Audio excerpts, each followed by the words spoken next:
ବିଶ୍ୱଜିତ ସାମଲ।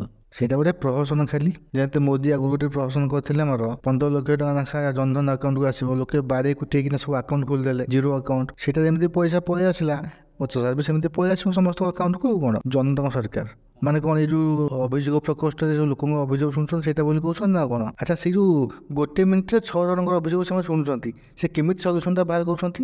ଓ ଆଜି ପର୍ଯ୍ୟନ୍ତ କେତେ ଜଣଙ୍କର ସଲ୍ୟୁସନ୍ଟା ହେଲାନି, ଟିକେ ମୋତେ ପ୍ରୁଫ୍ ଦେଖେଇବେ, ପୂରଣ କରିବେ? ଦେଖାଯାଉ, ସମୟ କହିବ। ବର୍ତ୍ତମାନ ତ ତାଙ୍କର କ'ଣ ଯେଉଁ ମିଳିତ ସରକାର କରୁଥିଲେ ସେଣ୍ଟରରେ, ସେଥିରୁ ତ ଗୋଟେ ଦଳ ଖସିଗଲାଣି। ଆଉ ଆମର ପଲିଟିରାମ ତ ଅଛନ୍ତି ତାଙ୍କ ଦଳରେ, ସେ କେତେବେଳେ ପଲିଟିବେ ଠିକ୍ ଠିକଣା ନାହିଁ।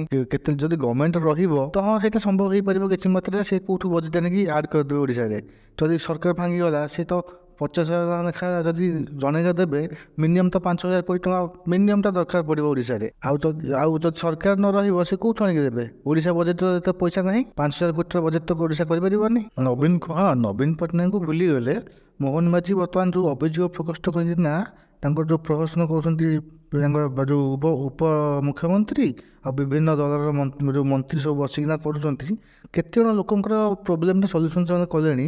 ମୁଁ ତ ଏବେ ଦେଖୁଥିଲି ଗୋଟେ ନ୍ୟୁଜ୍, ବହୁତ ମାନେ ଯେ ଦିବ୍ୟାଙ୍ଗମାନେ କିଛି ଫେରିକି ଆସୁଥିଲେ ତାଙ୍କ ପାଖରୁ, ମାନେ ତାଙ୍କ କଥା ସେମାନେ ଶୁଣିଲେନି।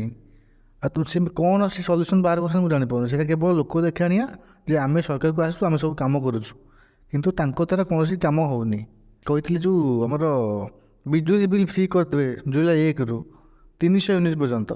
ସେଇଟା ମୋତେ ଲାଗୁଛି ବୋଧେ ସେ କିଛି ମାନେ ଫ୍ୟୁଚର୍ କିଛି ଦେଖୁନଥିଲେ। ମନ ଇଚ୍ଛା ଗୋଟେ ମାନେ ଯେଉଁ ନିର୍ବାଚନ ପ୍ରତିଶ୍ରୁତି ଦେବା କଥା ଖାଲି ଦେଇଛନ୍ତି, କିନ୍ତୁ ପ୍ରତିଶ୍ରୁତି ପାଳନ କରିପାରିବେନି ସେମାନେ। ଆଉ ଚାରିଦ୍ୱାର ଖୋଲିଲେ, ସେଠି ଚାରିଦ୍ୱାର ଖୋଲିଲେ, ସେ ଆଗରୁ ତ ଖୋଲା ଥିଲା, ଏଥିରେ ବନ୍ଦ ଥିଲା ଯେ ବର୍ତ୍ତମାନ ଖୋଲିଗଲା। ଖୋଲା ଥିଲା କିନ୍ତୁ ଗୋଟେ ଦ୍ୱାର ଦର୍ଶନ ହେଉଥିଲା, ବର୍ତ୍ତମାନ ଚାରିଦ୍ୱାର ଖୋଲିଗଲା।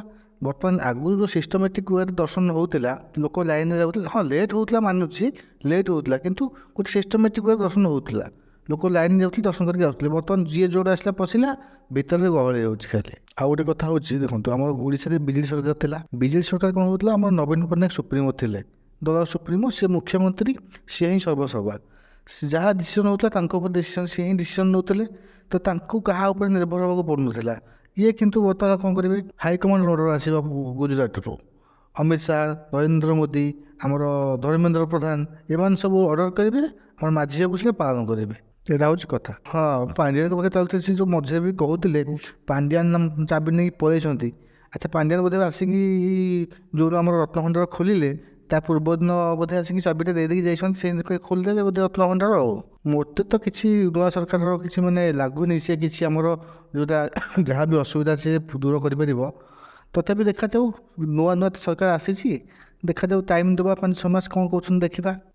ନୂଆ ସରକାର ଯେବେଠୁ ଆସିଲାଣି, ତା ପରଠୁ ଆପଣ ଦେଖୁଥିବେ ଓଡ଼ିଶାରେ କେତେ ପ୍ରକାର ଅମଙ୍ଗଳ ଘଟଣା ସବୁ ଘଟୁଛି। ଯେମିତିକି ଆମର ବଳଭଦ୍ର ରଥରୁ ତାଙ୍କୁ ମାନେ ସେବାୟତମାନେ ପକାଇଦେଲେ, ସେଇଟା ହେଇଗଲା। ପୁରୀ ରଥଯାତ୍ରାରେ ଦଳ ଚକଟା ହେଇକି କେତେ ଲୋକ ମରିଛନ୍ତି। ମାନେ ରସ୍ ମ୍ୟାନେଜମେଣ୍ଟ ଆଗରୁ ନବୀନ ପଟ୍ଟନାୟକ କହୁଥିଲେ, ସେଇଟା ମାନେ ଇଣ୍ଟରନ୍ୟାସନାଲ ବି ତାଙ୍କୁ ମାନେ ଆପ୍ରିସିଏଟ୍ କରାଯାଇଛି। କିନ୍ତୁ ବର୍ତ୍ତମାନ କ'ଣ କେମିତି ମାନେ ରସ୍ ମ୍ୟାନେଜମେଣ୍ଟ କରୁଛନ୍ତି, ଲୋକ ଦଳ ଚକଟା ହେଇକି ମଲେଣି। ହେଲା କି ନା, ଅଶୁଭ ମୁଖ୍ୟମନ୍ତ୍ରୀ ନୁହେଁ, କିନ୍ତୁ ଏମାନଙ୍କର ମ୍ୟାନେଜମେଣ୍ଟ ଠିକ୍ ନାହିଁ। ଏମାନେ ରାଜ୍ୟକୁ ଚଳାଇବାର ଏମାନଙ୍କ ପାଖରେ କ୍ଷମତା ହିଁ ନାହିଁ, ଅଭିଜ୍ଞତା ନାହିଁ, କିମ୍ବା କ୍ଷମତା ନାହିଁ। ନୂଆ ସରକାରକୁ ଆସନ୍ତି। ଆଉ ଗୋଟେ ଷ୍ଟେଟମେଣ୍ଟ ତାଙ୍କର ଆସିଥିଲା ଯେଉଁ ମଦ ମୁକ୍ତିକୁ ନେଇକିନା, ମଦ ମୁକ୍ତି ହେଲେ ଓଡ଼ିଶା ପାଇଁ ଭଲ। କିନ୍ତୁ ତାଙ୍କର ଯେଉଁ ଷ୍ଟେଟମେଣ୍ଟ, ତାଙ୍କର ଜଣେ ବିଭାଗୀୟ ମନ୍ତ୍ରୀ କହିଥିଲେ ହଁ ଆମ ଓଡ଼ିଶାରୁ ମଦ ବ୍ୟାନ୍ ହେଇଯିବ, କିନ୍ତୁ ତାପରେ ତାଙ୍କର ବିଭାଗୀୟ ମନ୍ତ୍ରୀ ଯେ ସେ ଆସିକି କହୁଛନ୍ତି ଯେ ମଦ ବ୍ୟାନ୍ ହେବନି। କିନ୍ତୁ ତାଙ୍କର ନିଜ ଭିତରେ ତାଳମେଳ ରହୁନି, କିଏ କେଉଁଟା କ'ଣ କହୁଛି ତାଙ୍କ ଭିତରେ ତାଳମେଳ ହିଁ ରହୁନି। ଏତେ ମୁଖ୍ୟମନ୍ତ୍ରୀ କ'ଣ କଣ୍ଟ୍ରୋଲ ତାଙ୍କ ମନ୍ତ୍ରୀ ଉପରେ, ସେଇଟା ମୁଁ ବି ବୁଝିପାରୁନି।